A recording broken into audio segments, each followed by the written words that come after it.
One of the things that really attracted us to PaymentWorks was the ease and the efficiency of getting a vendor onboarded by going through the portal and not having to have all of this paper shared back and forth with email. And it is a much more secure process. So we did have a attempted fraud with one of our construction vendors on changing banking information. So we were really looking for something that would help with the security around change management with vendors. And if you guys are like Tufts, we're getting whacked all the time for potential fraud. Thank God we haven't made any fraudulent payments, but we've come very close a few times.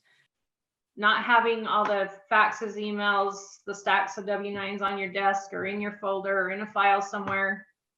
That's a huge selling point, as well as they do so many verifications for us as far as the IRS verification, the sanction list alerts. They do the bank validations, which will tell you if they feel like the bank's low risk, moderate risk, or high risk. Now, once the supplier submit the registration with all those information, again, tax ID, addresses, legal name, and then PaymentWorks behind the scene, they will perform, I use the word background checking. For us at Rutgers, we're interested whether the supplier has been debarred or they are on the government sanction list or OFAC on the OFAC list, and etc. And then there was that additional fraud protection and banking validations as well.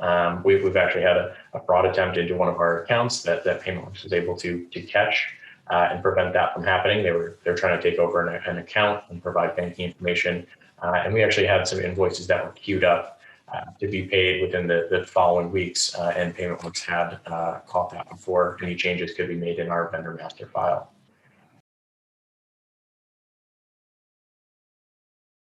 One of our goals was to really get the vendor set up prior to payment, not after payment.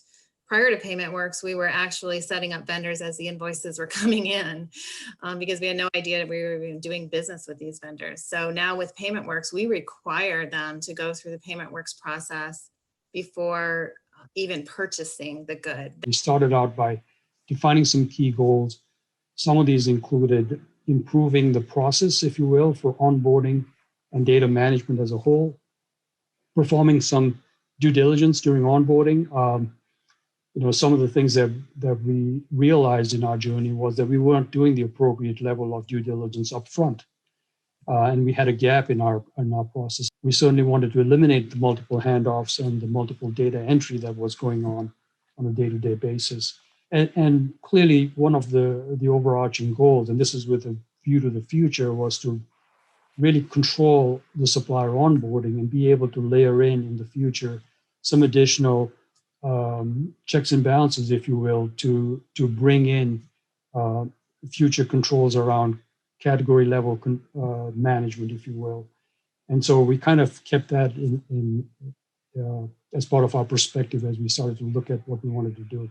I must say, we've learned a lot about our supplier master data, all the idiosyncrasies involved in getting a pristine and squeaky clean master data program put together, and learned a lot about the inefficiencies and deficiencies that we had in our own internal processes. And we've taken this as an opportunity to really shine a light on that and start to clean those up as we built out the workflows and built out the integrations and migrated our supplier system of record, if you will. By not having all these new vendors added to the system, we're able to have all of our vendors in managed categories route out to our purchasing office before they go out to our vendors.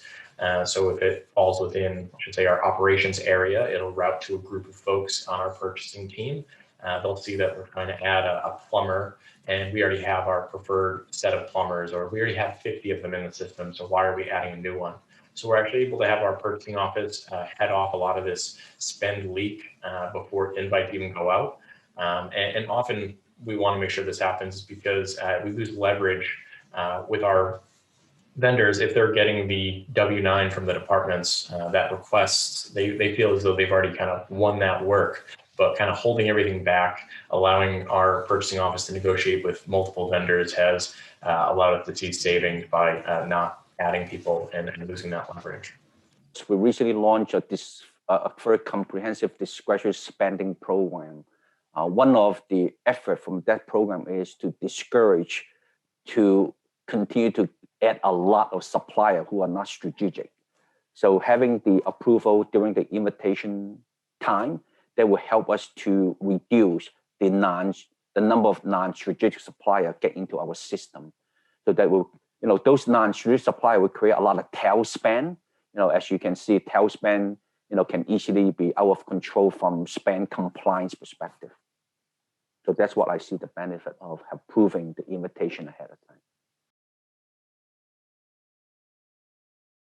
At Tufts, we would have about 13,000 new vendors and edits on an annual basis. We did have all of that done manually, as I said, so there was potential key punching errors. We'd have to do all of our pin matching manually, so we would actually do it on a weekly basis. Every Monday morning, we get a report of all the new vendors added. We upload it to the IRS website, find any issues, have to contact them manually, and then do edits after the fact. So that was a kind of long process we had to do in the past. We kind of eliminated. We'd also have to then scan all this information back online, these W-9s, W-8s. If they were mailed to us or emailed to us, we'd always have to print them. We'd always have to have a hard copy. We'd put notes on them, and then we have to scan them back in and then record them against that file in our system so you can retrieve it on demand. But again, we're taking something that was probably paper, we scanned it, we printed it, we scanned it again, a lot of redundant work being done there. I think being remote now, especially, I'm not sure really how we would have been able to keep up with the volume that we're doing and had been doing on paper, just because of all the manual steps in that whole process. We did see cost savings, not only from the purchasing aspect of things, but also by having that one full FTE now is able to handle all of the vendor enrollments. We no longer have anyone else having to jump in, even during our peak seasons. And this person's actually now been able to jump in and help in other areas as well. So it's not even that full FTE position of only the vendor edits and additions. So this person's really been able to expand into other areas. We were able to really handle the information properly. The only people who can see that personal information, your banking information, the social security numbers, is a very select group in our accounts payable team. I think it's only about 4 people right now. So a lot of that information is very locked down. People can't see it, and it's done in a way that only the right people need it. Right now with PaymentWorks, it's provided us an opportunity to be able to look at it and say, hey, we're okay not filling that position for the time being. Well, yeah, so overall, the university has a goal of automating accounts payable. We are a very manually operated accounts payable department, and definitely the pandemic and remote work shined a light on exactly how manual we really are. All of my staff is working from their houses. How are we going to pay all of these paper forms?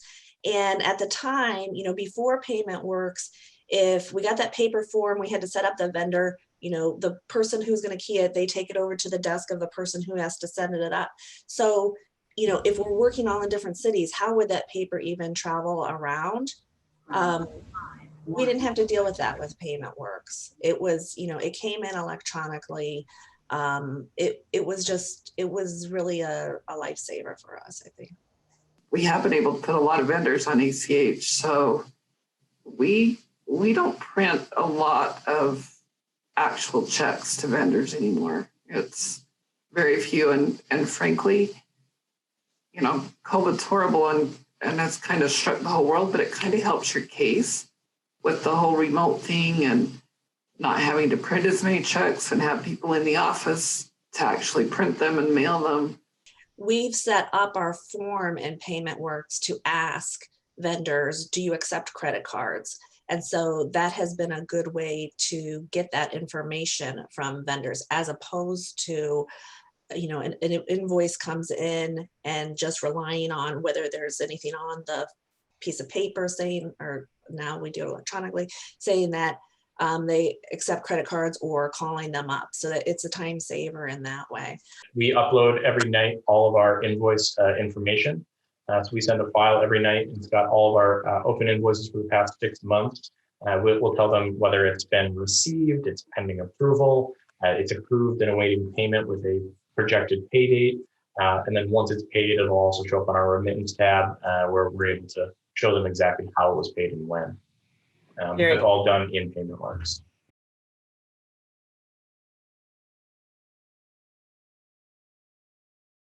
Went out to the marketplace, looked at what was out there in terms of tools available from Jagger, for example, and other suppliers, and settled on PaymentWorks because that at the time checked off all the boxes that we wanted to check off.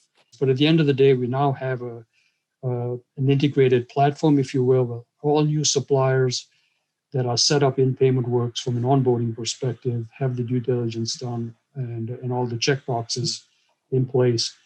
Those supplier records get then migrated over to Oracle and set up automatically within the Oracle platform. And then from there, they get fed out to Jagger, to our standard interfaces. So once the registration is approved in the system in PaymentWorks, that's the automation of the data integration comes into the picture. So PaymentWorks will automatically, once a day, send the approved registration information to our Oracle. And then Oracle has a process to upgrade their supplier master. Once that process is completed, and Oracle will send the data as well to the Jagger system to update our Jagger TSM supplier master.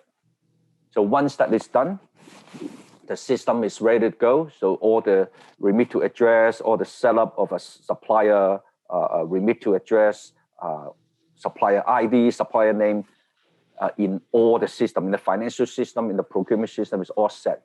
So now we are ready to do business with these suppliers. Kent State uses the Jagger e-procurement system. We use that for some of the purchases, I guess it's called the punch outs. And that's what creates the purchase orders. But the way PaymentWorks is it integrates with Banner to set up the vendor, and then the integration then goes from Banner into the Jagger system. So the actual vendor information flows from Banner back into that system. Up to date, they just seem to be a lot further ahead. As Jeff mentioned, Jagger was just too clunky. There was just too many problems they were having, particularly trying to integrate with Banner. It just didn't seem like a usable or efficient, I guess, option.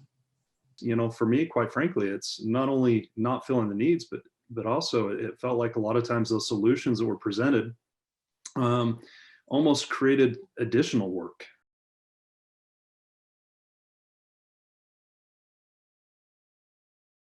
And I think the nice thing, quite frankly, with everybody else that are coming on board with PaymentWorks is